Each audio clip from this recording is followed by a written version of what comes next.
Hi hello welcome back to hello guys family. ഇപ്പോൾ എല്ലാവർക്കും സുഖമാണല്ലോ അല്ലേ? സാധാരണ എൻ്റെ വീഡിയോയിലെല്ലാം എനിക്ക് തോന്നുന്നു കൂടുതലും ചിരി, കളി, തമാശ അല്ലെങ്കിൽ നമ്മൾ കോമഡി അങ്ങനെയൊക്കെയുള്ള കാര്യങ്ങളാണ്. വളരെ ഒരു വീഡിയോയിൽ മാത്രമേ ഉള്ളൂ എനിക്ക് തോന്നുന്നു പപ്പായുടെ ഓർമ്മയിട്ട ആ ഒരു വീഡിയോ മാത്രമേ ഉള്ളൂ കുറച്ച് വിഷമമായത്. അപ്പോൾ അത് ശരിക്കും ഞങ്ങളുടെ പപ്പ മരിച്ചിട്ട് 1 വർഷം കഴിഞ്ഞിട്ട് ഇന്നിപ്പം 2-3 മാസത്തോളം ആകുന്നു. ഇതുവരെ എനിക്ക് ഈ വീഡിയോ ശരിക്കും പറഞ്ഞാൽ ഇടാൻ തോന്നിയിട്ടില്ല. എന്താണെന്ന് പറഞ്ഞാൽ മനസ്സുകൊണ്ട് ഇപ്പോഴും ഞങ്ങൾക്ക് അത് വേദന തന്നെയാണ്. അപ്പോൾ ഇത് നമ്മൾ ഈ വീഡിയോ കാണുമ്പോഴും ആ ഒരു വേദനയും വിഷമവും ഉണ്ട്. അതുകൊണ്ട് തന്നെ കുറച്ചൊക്കെ ഒന്ന് മനസ്സിനെ പ്രിപ്പയർ ചെയ്തുകൊണ്ട് എനിക്ക് ഇത്രയും നാൾ എടുക്കേണ്ടി വന്നു എനിക്ക് ഈ വീഡിയോ ഒന്ന് എൻ്റെ യൂട്യൂബിൽ ഒന്ന് അപ്ലോഡ് ചെയ്യാൻ. കാര്യം മനസ്സുകൊണ്ട് നമ്മളൊന്ന് പ്രിപ്പയർ ആയിട്ട് വേണം നമ്മൾ ആ വീഡിയോ ഒന്നിടാൻ. അപ്പം ശരിക്കും പറഞ്ഞാൽ ഞാൻ നേഴ്സ് എന്ന് പറയുന്ന ഒരു പ്രൊഫഷൻ ഏറ്റവും കൂടുതൽ ഇഷ്ടപ്പെട്ടത് ശരിക്കും പറഞ്ഞാൽ എൻ്റെ പപ്പായുടെ ആ ഒരു മരണ സമയത്താണെന്ന് വേണം എനിക്ക് പറയാൻ. കാര്യം ഞാൻ ഒരിക്കലും ഇഷ്ടപ്പെട്ടെടുത്തൊരു പ്രൊഫഷനായിരുന്നില്ല. പിന്നെ ഈ പറഞ്ഞ പോലെ വീട്ടുകാരുടെ നിർബന്ധം നമ്മളെടുത്തായിരുന്നു. പക്ഷേ നമ്മൾ ഒരു ഡെഡ് ബോഡി എങ്ങനെയാണ് അതിനെ ആക്കേണ്ടത്, അല്ലെ എങ്ങനെയാണ് ആ ഒരു അന്ത്യകർമ്മങ്ങൾ, അല്ലെങ്കിൽ എങ്ങനെയാണ് ഒരു ഡെഡ് ബോഡിയെ നമ്മൾ ഇതാക്കേണ്ടത് ഒരു നേഴ്സിന് കറക്റ്റായിട്ട് അറിയാം. അപ്പം ശരിക്കും പറഞ്ഞു കഴിഞ്ഞാൽ ആ ഒരു സമയത്ത് നമ്മളൊരു നേഴ്സിംഗ് പ്രൊഫഷൻ തിരഞ്ഞെടുത്തത് കൊണ്ട് തന്നെ ഏതൊരു സാഹചര്യത്തെ നമുക്ക് നേരിടാൻ പറ്റും എന്നുള്ളതാണ് എനിക്ക് ശരിക്കും മനസ്സിലായത്. കാര്യം എൻ്റെ പപ്പ മരിച്ചത് ആ സമയത്ത് ഒരിക്കലും എൻ്റെ ബ്രദർ ഇപ്പോഴും ആ വീഡിയോ കാണുമ്പം ബ്രദറാണെങ്കിൽ ഞങ്ങളെല്ലാവരും കരയും. പക്ഷേ ഇപ്പോഴും വാവിട്ട് കരഞ്ഞുകൊണ്ടിരിക്കുന്ന ആളെന്ന് പറയുന്നത് എൻ്റെ ബ്രദർ തന്നെയാണ്. അപ്പം നിങ്ങൾക്ക് കാണാം ഈ വീഡിയോയിലാണെങ്കിലും ബ്രദർ കണ്ടിന്യൂസ് പുള്ളിക്ക് അതിപ്പോഴും അക്സെപ്റ്റ് ചെയ്യാൻ പറ്റിയിട്ടില്ല. ഇപ്പം 1 വർഷം കഴിഞ്ഞു, 2 മാസം കഴിഞ്ഞെങ്കിലും ഇപ്പോഴും അക്സെപ്റ്റ് ചെയ്യാൻ പറ്റും. ഞങ്ങളിപ്പോഴും ആ വീഡിയോ കാണുമ്പോൾ കരച്ചിൽ തന്നെയാണ്. പക്ഷേ എങ്കിലും ഞാൻ പറയുന്നു, എൻ്റെ ആ ഒരു പ്രൊഫഷൻ കൊണ്ട് നമുക്ക് കുറച്ച് മനോധൈര്യം വീണ്ടെടുക്കാൻ പറ്റി. എൻ്റെ പല സാഹചര്യങ്ങളിലും എൻ്റെ ഒരു പ്രൊഫഷൻ അതെനിക്കൊരു സപ്പോർട്ടായിട്ടുണ്ട്. കാര്യം നമ്മൾ പല പേഷ്യൻറ്റിനെയും അങ്ങനെ കാണുന്നതുകൊണ്ടായിരിക്കും ഒരു പക്ഷേ നമുക്ക് ഇങ്ങനെയുള്ള സാഹചര്യങ്ങളൊക്കെ അതിജീവിക്കാൻ ദൈവം ശക്തി തരുന്നത്. ശരിക്കും ഞാൻ എൻ്റെ ഒരു പ്രൊഫഷൻ്റെ ഇതുകൊണ്ടാണ് എനിക്കന്ന് കുറച്ച് ബോൾഡായിട്ട് നിൽക്കാൻ പറ്റി. എൻ്റെ ബ്രദറിന് മാനസികമായി പുള്ളിക്ക് ഒന്നും ചെയ്യാൻ പറ്റുന്നില്ലായിരുന്നു. പക്ഷേ എൻ്റെ ആ ഒരു ഇതുകൊണ്ട് എനിക്ക് ആ സാഹചര്യത്തെ കുറച്ചൊക്കെ നമുക്ക് നേരിടാൻ കഴിഞ്ഞു, അല്ലെങ്കിൽ എനിക്കതിനൊരു ബലം ദൈവം തന്നു എന്ന് പറയാം. അപ്പോൾ അതുകൊണ്ട് ശരിക്കും പറഞ്ഞാൽ ഞാൻ ആ പ്രൊഫഷനെ ഒരുപാട് അംഗീകരിക്കുന്ന ഒരു നിമിഷം കൂടിയാണത്. അപ്പം ഞാനിത് പറയാൻ കാര്യം, ഈ വീഡിയോ ഇടാൻ കാര്യം എന്നാന്ന് പറഞ്ഞു കഴിഞ്ഞാൽ പല സാഹചര്യങ്ങളും നമ്മുടെ ജീവിതത്തിൽ വരുമ്പം പക്ഷേ നമ്മളതിനെ അതിജീവിക്കാൻ നമുക്ക് പലപ്പോഴും കഴിയത്തില്ല. ഞാനത് തന്നെയാണ് പറഞ്ഞത്. അപ്പം നമ്മൾ ഒരു നേഴ്സ് എന്ന് പറയുമ്പോൾ അവർക്ക് ഈ പ്രതികൂല സാഹചര്യങ്ങളൊക്കെ അവർ ഒരുപാട് കാണുന്നതുകൊണ്ടായിരിക്കും ഒരു പക്ഷേ അതിനെ നമുക്ക് കൂടുതലായിട്ട് തരണം ചെയ്യാൻ പറ്റുന്നത്. അപ്പോൾ ഇവിടെ ആണെങ്കിലും പപ്പായുടെ ആദ്യമേ അവർ പിന്നെ കെട്ടി വെച്ചത്, അതായത് നമ്മൾ തല ഇങ്ങനെ കെട്ടി ഇതാക്കി വെക്കുന്ന ഒരു ഇതുണ്ട്. പക്ഷെ അത് കറക്റ്റായിട്ടല്ല. അപ്പോൾ ഞാനത് അവിടെ നിന്ന് അഴിപ്പിച്ച് അത് ഒന്നുകൂടെ കെട്ടണമെന്ന് പറഞ്ഞ് അത് റെഡിയാക്കുകയാണ്. അപ്പോൾ എന്തിനാണ് ശരിക്കും പറഞ്ഞാൽ നമ്മുടെ ഒരു സാഹചര്യങ്ങൾ വരുമ്പോൾ ഒരിക്കലും നമുക്കിതൊന്നും നോക്കാനൊന്നും നേരം കാണത്തില്ല, അല്ലെ നമ്മൾ അത്രത്തോളം ആ ഒരു സാഹചര്യം. പക്ഷേ ഞാൻ പറയുന്നു, ഒരു നമ്മുടെ പ്രൊഫഷൻ, അതായത് നേഴ്സിൻ്റെ ഒരു പ്രൊഫഷൻ എന്ന് പറയുമ്പോൾ നമ്മളിത് സ്ഥിരം കാണുന്നതാണ്. പക്ഷെ ചിലപ്പോൾ നമ്മുടേതായ സാഹചര്യങ്ങൾ വരുമ്പോൾ പലപ്പോഴും നമുക്കത് നോക്കാൻ പറ്റത്തില്ല. വേറൊന്നും കൊണ്ടല്ല, നമ്മുടെ ആ മാനസിക വിഷമം കൊണ്ടാണ്. ഇപ്പോൾ എൻ്റെ ബ്രദർ എന്ന് പറഞ്ഞാൽ പുള്ളിക്ക് അതിലേക്കൊന്നും ഒരു കോൺസെൻട്രേഷൻ കൊടുക്കാൻ പറ്റിയിട്ടില്ല. കാര്യം അത്രത്തോളം മനസ്സുകൊണ്ട് തകർന്നു നിൽക്കുന്നൊരവസ്ഥയാണ്. അപ്പം അവിടെ ശരിക്കും ഒരു ബോൾഡായിട്ട് നിന്ന ഒരാളല്ല ആ ഓരോ കാര്യങ്ങളിലും, ആ ചടങ്ങിൻ്റെ ഓരോ കാര്യങ്ങളിലും എങ്ങനെയാണ് ഏതാണെന്നുള്ള അവർക്കൊരു ധൈര്യം കൊടുത്ത്, അല്ലെങ്കിൽ അതെങ്ങനെയാണെന്നുള്ള ഒരു ഇതിനെ മുന്നോട്ട് കൊണ്ടുപോകാൻ ശരിക്കും എനിക്ക് എൻ്റെ പ്രൊഫഷൻ കൊണ്ട് കഴിഞ്ഞു എന്ന് ഞാൻ വളരെയധികം സന്തോഷിക്കുന്ന ആ ഒരു കാര്യത്തിൽ.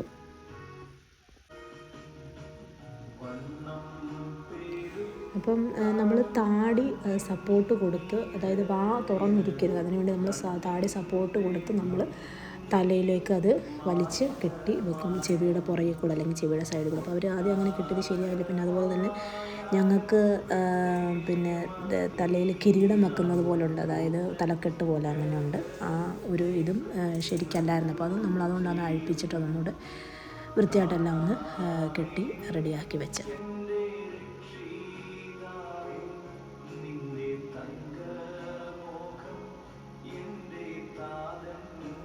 ഈ വീഡിയോ നമ്മളിപ്പോഴാണെങ്കിലും നമ്മളത് ലൈവ് സ്ട്രീമിൻ്റെ അത് കാണുമ്പോഴാണെങ്കിലും നമ്മുടെ കണ്ണ് നിറയും. കാര്യം എത്രത്തോളം വേദന ഉണ്ടാകും എന്ന് നമുക്ക് ഓരോരുത്തർക്കും അറിയാം. കാര്യം നമ്മുടെ മാതാപിതാക്കളെന്ന് പറയുന്നതാണ് നമ്മളുടെ ജീവൻ, അല്ലെ, നമ്മുടെ സ്വത്ത്. അപ്പോൾ അവർ നഷ്ടപ്പെടുമ്പോൾ ഉണ്ടാകുന്ന വേദന എന്ന് പറഞ്ഞാൽ അത് എത്രത്തോളം ആകും എന്നുള്ളത് അത് അനുഭവിച്ചവർക്ക് മാത്രമേ അത് മനസ്സിലാകത്തുള്ളൂ. അപ്പം എപ്പോഴും നമ്മൾ മാതാപിതാക്കൾ നമ്മുടെ കൂടെ ഉള്ളപ്പോൾ ഒരുപക്ഷെ അവരുടെ വില നമുക്ക് മനസ്സിലാകത്തില്ല. പക്ഷേ അവരില്ലാതെ വരുമ്പോഴാണ് നമുക്ക് അവർ വിഷമം മനസ്സിലാകുന്നത്. അപ്പോൾ എനിക്ക് പറയാനുള്ളത്, നമ്മൾ പ്രായമുള്ളവരാണേലും പ്രായം കുറഞ്ഞാണേലും നമ്മുടെ മാതാപിതാക്കളെ നമ്മൾ ഒരിക്കലും വേദനിപ്പിക്കാനോ അല്ലെങ്കിൽ അവർക്ക് ഒരുപാട് വിഷമങ്ങൾ കൊടുക്കാനോ പോകരുത്. നമ്മൾ അവരെ എത്രത്തോളം സ്നേഹിക്കാമോ, എത്രത്തോളം നമുക്ക് അവർക്ക് സപ്പോർട്ട് കൊടുക്കാമോ, എത്രത്തോളം സന്തോഷം കൊടുക്കാമോ അത് ചെയ്യുകയാണ് ചെയ്യേണ്ടത്.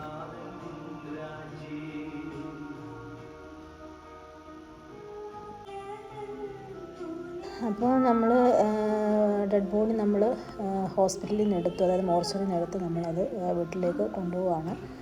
അപ്പോൾ ഇങ്ങനെ വീട്ടിലേക്ക് പോകുന്ന വഴിയാണിത്.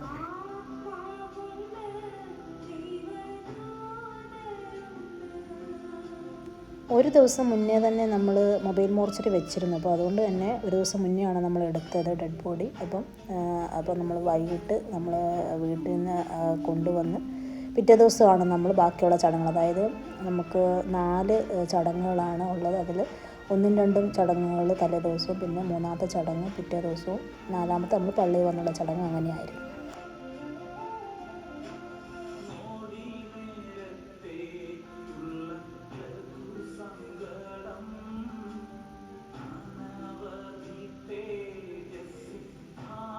അപ്പോൾ ഇത് പോകുന്ന വഴി ഇതിപ്പോൾ ഇവിടെ നിർത്തിയതെന്ന് പറഞ്ഞു കഴിഞ്ഞാൽ എൻ്റെ പപ്പായുടെ കുടുംബം അവിടെയാണ് നിർത്തിയത്. അവിടെ ഇപ്പോൾ പപ്പായുടെ ചേട്ടൻ്റെ ഭാര്യ അമ്മച്ചിയാണ് വിളി വന്നത്. അതായത് പപ്പ ഹോസ്പിറ്റലിലോട്ട് അങ്ങോട്ട് പോകാൻ നേരം ഇങ്ങനെ പറഞ്ഞായിരുന്നു എൻ്റെ ചേച്ചിയോട്, അതായത് നാത്തൂനോട് ഇങ്ങനെ പറഞ്ഞു നമുക്കൊന്ന് കയറിയിട്ട് പോകാമെന്ന്. അപ്പോൾ ചേച്ചി പറഞ്ഞു നമുക്ക് തിരിച്ചു വരുമ്പം പോകാമെന്ന് പറഞ്ഞു. പക്ഷെ തിരിച്ചു വന്നപ്പം ഇങ്ങനെ ഡെഡ് ബോഡി ആയിട്ട് വരുമെന്ന് നമ്മൾ ആരും വിചാരിച്ചില്ലല്ലോ. അപ്പം പപ്പ അങ്ങനെ ഒരവസ്ഥയിലായിരുന്നു. അപ്പോൾ പിന്നെ അതുകൊണ്ട് അവിടെ കയറാൻ പറ്റിയില്ല. അപ്പോൾ അതുകൊണ്ടാണ് നമ്മൾ ഡെഡ് ബോഡി നമ്മൾ കൊണ്ടുവന്നപ്പം അവിടെ പപ്പായ്ക്ക് അവിടെ നിന്ന് കയറണമെന്ന് പറഞ്ഞതുകൊണ്ട് നമ്മളവിടെ ഡെഡ് ബോഡി കുറച്ച് നേരം അവിടെ നിർത്തി. അവിടെ അമ്മച്ചി ഇങ്ങനെ ഒരു കസേരയിൽ പപ്പായുടെ ഫോട്ടോയൊക്കെ വെച്ച് നമ്മൾ വെള്ളം വിരിക്കുന്നത് പോലെ അങ്ങനെ വിരിച്ച് അവിടെ വെച്ച് ഇതുണ്ടായിരുന്നു. അപ്പോൾ പപ്പായുടെ ആ ഒരു ഇതിന് പപ്പായ്ക്ക് അവിടെ കയറണമെന്ന് പറഞ്ഞിരുന്നു. അപ്പോൾ ഒരുപക്ഷെ പപ്പായ്ക്ക് അറിയാമായിരുന്നായിരിക്കും, അറിയത്തില്ല.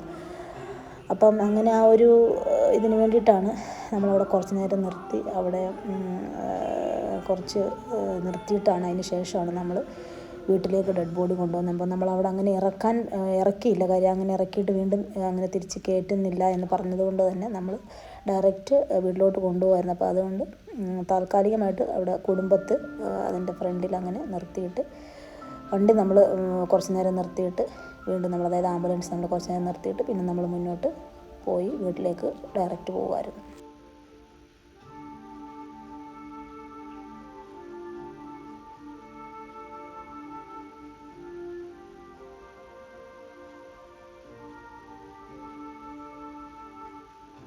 ഇപ്പോഴും ഞങ്ങളുടെ പപ്പ മരിച്ചുപോയി എന്ന് ഞങ്ങൾക്ക് അക്സെപ്റ്റ് ചെയ്യാൻ സ്റ്റിൽ ഞങ്ങൾക്ക് പറ്റുന്നില്ല. കാര്യം ഞങ്ങളുടെ കൂടെ തന്നെ ഉണ്ട് എന്നാണ് ഞങ്ങൾ വിശ്വസിക്കുന്നത്.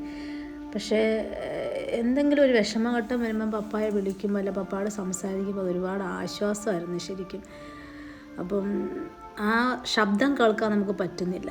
അത് നമുക്കൊരു ശരിക്കും ഒരു വിഷമം തന്നെയാണ് കേട്ടോ. അങ്ങനെ ഒരു റിയലായിട്ട് അനുഭവിച്ചവർക്ക് അതിൻ്റെ ഒരു വിഷമം മനസ്സിലാവത്തുള്ളൂ. അപ്പോൾ നമ്മൾ ഡെഡ് ബോഡി വീട്ടിൽ കൊണ്ടുവന്നു. ഇനിയും വീട്ടിലേക്ക് ഇറക്കുവാണ്.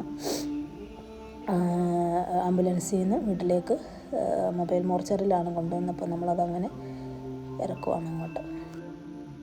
ശരിക്കും പറഞ്ഞാൽ ഞങ്ങളുടെ നാട്ടുകാർ, അതായത് എൻ്റെ ബ്രദറിൻ്റെ കുറേ നല്ല കൂട്ടുകാർ, അവരെയൊക്കെ ഒരുപാട് സപ്പോർട്ട് ചെയ്യാനുണ്ട്. കാര്യം ഞങ്ങൾ ഇവിടെ UAE-യിലായിരുന്നു.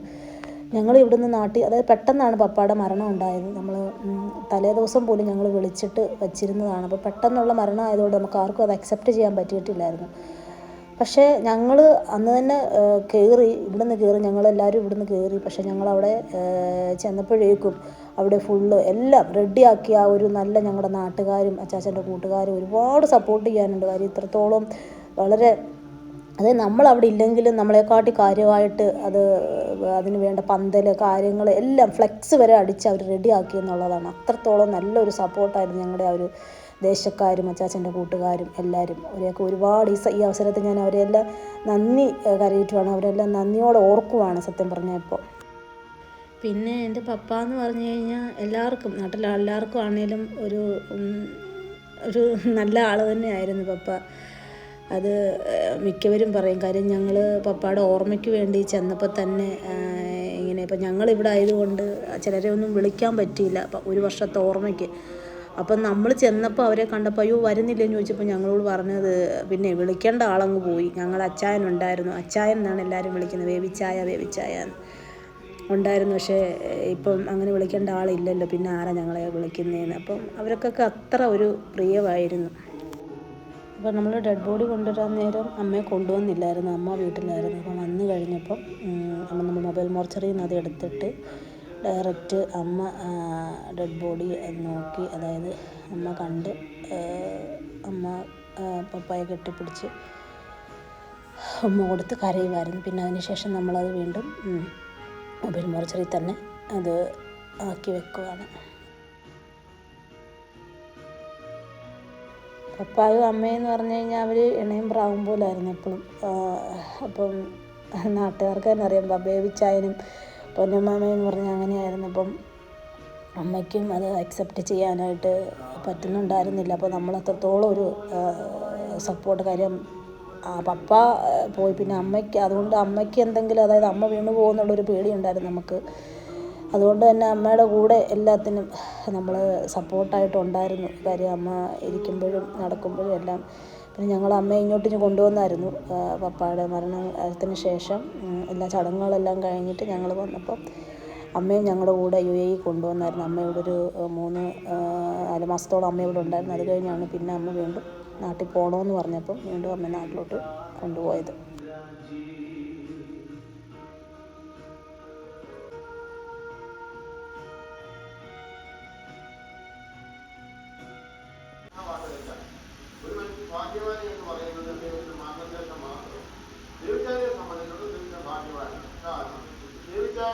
ആവുന്ന കാലഘട്ടത്തിൽ ചെറുതാലഘട്ടം കഷ്ടപ്പെട്ടു മക്കളെ വളർന്നു. വളരെയധികം പ്രയാസപ്പെട്ട ഓരോ സാഹചര്യങ്ങളും നമുക്ക് എല്ലാത്തിനും അങ്ങനെയൊക്കെ തന്നെയാൻ പറ്റും. അതിനൊന്നും മാത്രം അങ്ങനെ കഷ്ടപ്പെട്ട ദൈവത്തിനായിട്ട് പിള്ളേരെ കുട്ടികളെ വളർത്തി നല്ലതാക്കി അവരിൽ നിന്ന് നല്ല അനുഗ്രഹം കേൾക്കാൻ, സന്തോഷം കേൾക്കാൻ, അവരുടെ നന്മകൾ, അങ്ങനെ മക്കളുടെ നന്മ കണ്ട്, അവരുടെ നല്ല പ്രവർത്തനങ്ങൾ കണ്ട്, അവരുടെ ജീവിതത്തിലെ സന്തോഷങ്ങൾ കണ്ട് മരിക്കുന്നതാണ് ഭാഗ്യം. പക്ഷേ തീർച്ചയായും സംബന്ധിച്ച് തീർച്ചയായും ഭാഗ്യം വ്യക്തമായി അനുഗ്രഹിക്കുക മനസ്സിലാക്കും. പിന്നെ മറ്റൊന്ന് തീർച്ചയായിട്ടും സംബന്ധിച്ച് ഒരുപാട് നല്ല ക്വാളിറ്റിയുള്ള മനുഷ്യൻ. കാണുമ്പോൾ ഒരു മനുഷ്യന്മാർക്കാണെങ്കിലും ഇവർ ക്വാളിറ്റിയുണ്ട്. ഒന്ന് നിൽക്കുന്നിടത്ത് നിൽക്കും, അവിടെ നിന്ന് പതറത്തില്ല. ആരെന്ത് പറഞ്ഞാലും ശരി, ചായ നിൽക്കുന്ന ഒരു സമൂഹത്തിലാണെങ്കിൽ സമൂഹത്തിൽ മാറ്റാൻ ആർക്കും കഴിയുകയില്ല എന്നുള്ളത് വ്യക്തമാണെന്നത് ഇപ്പോൾ കണ്ടുകഴിഞ്ഞ കുടുംബകാര്യത്തിലായാലും ശരി, ചായ നിന്നപ്പോൾ അവർ ആ പ്രലോഭനങ്ങളിലോ മറ്റു വശമതകളിലോ ഒന്നും വെച്ചാൽ വീടാണ് പതച്ചായനെ സംബന്ധിച്ച് പോയി. പിന്നെ നമുക്കിനി ഈ മനുഷ്യ ആളുകളെ സംബന്ധിച്ച് കൂടുതലായിട്ട് ചിന്തിക്കാൻ ഒറ്റ കാര്യം മാത്രമേ ഉള്ളൂ. അദ്ദേഹത്തിന്റെ മക്കൾക്ക് വേറെ അതൊന്നും ചിന്തിക്കാൻ, അദ്ദേഹത്തിന്റെ മക്കൾക്ക് ഒന്ന് ചിന്തിക്കാനുണ്ട്, ഒന്ന് പ്രവർത്തിക്കാനുണ്ട്. എന്ന് വെച്ചാൽ അച്ചായൻ ചെയ്തു വെച്ച നല്ല പാതകളെ പിന്തുടരുക. അതായത് ഓരോ കാര്യങ്ങളെയും പുനരാവിഷ്കരിച്ച കാര്യങ്ങൾ മുമ്പോട്ട് കൊണ്ടുപോകുന്ന മക്കളുണ്ട്. നല്ല കാര്യങ്ങൾ മക്കൾ പിന്തുടരുക. അതാണ് അവർക്ക് ചെയ്യാനുള്ളത്. ഓർമ്മകളെ ദൈവത്തിന്റെ സാന്നിധ്യം പ്രാർത്ഥിക്കുക. തീർച്ചയായും സൗകര്യം പോകാം. അച്ഛാൻ ഞാനെന്നെ ഇത്ര കാര്യങ്ങൾ അച്ഛൻ ചെറുപ്പം കാണുമ്പോൾ ചെയ്തില്ല. അതാണ് ഒരു പാവം, ഒരു സാധ്യത അത് വഴിയില്ല, ഒരു അക്രമമോ രീതിയോ അന്യായമോ അച്ഛനെ അപ്പൊ അതുകൊണ്ട് അച്ഛനെ ശ്രദ്ധിച്ച് കാണുമെന്നുള്ള വ്യക്തമാണ്. അച്ഛൻ ചെയ്യുന്ന നന്മകളെ നമ്മൾ ഓർക്കുകയും അച്ഛന്റെ വഴികളെ പിൻതലമുറ പിന്തുടരുകയും ചെയ്യുക എന്നുള്ളതാണ് ഈ നന്മകളായി ഈ സമയത്ത് എനിക്ക് പറയുന്നത്. അച്ഛനെ മൺവഴി വഴികളുടെ ഉപയോഗത്തിൽ അച്ഛനെ പ്രതീക്ഷിക്കുന്ന ഈ കുടുംബാംഗങ്ങൾക്ക് എല്ലാവിധമായ കുടുംബാംഗങ്ങളൊക്കെ മൺവഴി വഴികൾക്ക് ഉപയോഗം ചേരുന്നു. നിങ്ങൾക്കൊക്കെ ഞങ്ങൾ പങ്കുചേരുന്നു. നിങ്ങളുടെ എല്ലാ കാര്യങ്ങൾക്കും ഈ അവസരത്തിൽ ഈ ചടങ്ങിന് വന്നു ചേർന്ന എല്ലാവരോടും നന്ദി അർപ്പിക്കുവാണ്. ഈ അവസരത്തിൽ നന്ദി പറഞ്ഞോളുവാണ്.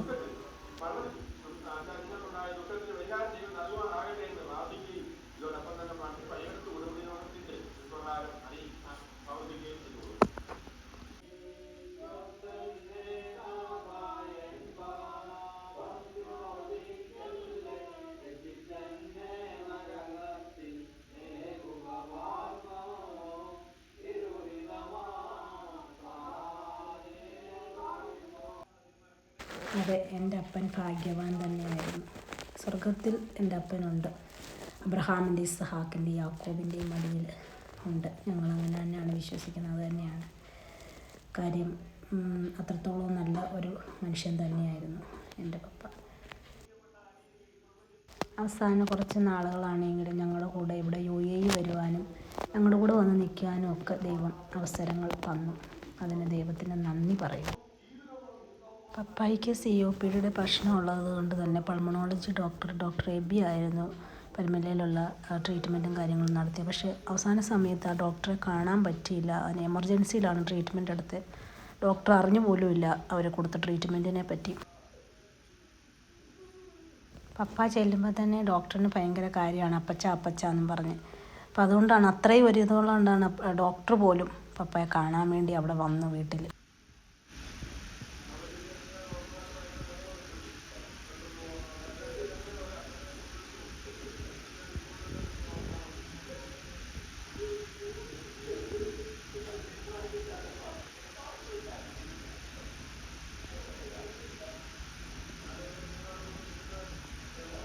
എൻ്റെ ബ്രദർ പറയുവാണ്, അതായത് ഇതിലും വലിയ സാഹചര്യം, അതായത് ഇൻറ്റുബേറ്റ് ചെയ്യണം എന്ന് പറഞ്ഞ ആ ഒരു സിറ്റുവേഷനിൽ പോലും ഞങ്ങളുടെ പപ്പായ മരണത്തിൽ നിന്ന് ഞങ്ങൾ തിരിച്ചു കൊണ്ടുവന്നതാണ്. അതിന് വലിയൊരു കഴിവ് ചെയ്ത, അതായത് അത്രയും സപ്പോർട്ട് ചെയ്തൊരു ഡോക്ടറായിരുന്നു ഡോക്ടർ എബി, പൾമനോളജിസ്റ്റ്. പക്ഷേ ഈ ഒരു അവസരത്തിൽ ആ ഡോക്ടറിനും ട്രീറ്റ്മെൻറ്റ് ചെയ്യാൻ പറ്റിയില്ല, ഡോക്ടറിനും കാണാൻ പറ്റിയില്ല, എമർജൻസിയിലായിരുന്നു.